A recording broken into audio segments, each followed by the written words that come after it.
Hi guys, my name is Mary, your hard left yogi. The dog is not on my mat today, so it's just me. I don't have an assistant. So what we're talking today in today's quick little tutorial is about neck rotation. I mentioned it some in the breath class, but when we think of neck rotation and really even spinal rotation, we have to think about length in our spine. If we are rounding, even rounding, right?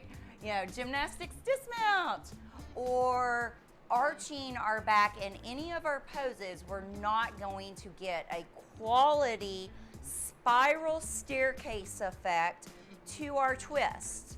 So I'm going to step onto my mat and give you a quick example. I'm going to show you both sides so you can see it from the front and back. Let's go ahead and do just a revolving crescent lunge. So when I place my hand down, now I've got 3 points of contact. I'm going to extend as much as I can from the crown of my head through the back heel, right?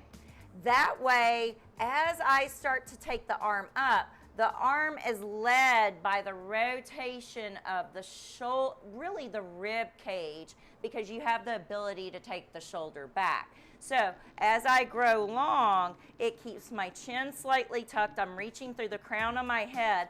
And then as I exhale, I can go even deeper. So let me switch around so that you can see that from this side. So if I were to round my back, this is the only place I'm going. Dropping my head puts curvature in my spine too.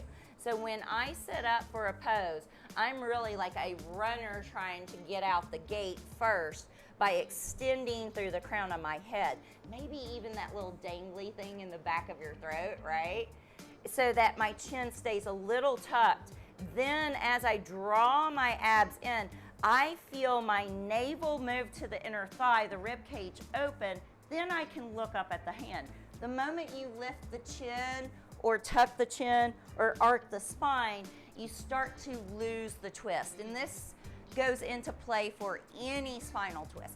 Even when you're in chair pose and you go into a chair twist, which becomes side crow, you really need to expand, really send that tailbone down, that crown of the head up. That way the twist starts from the navel up as you go into the posture. So try that next time. If you're having a hard time doing revolving triangle or any of the twisting poses, if you want more depth, extend and feel it from the navel up. Bye guys.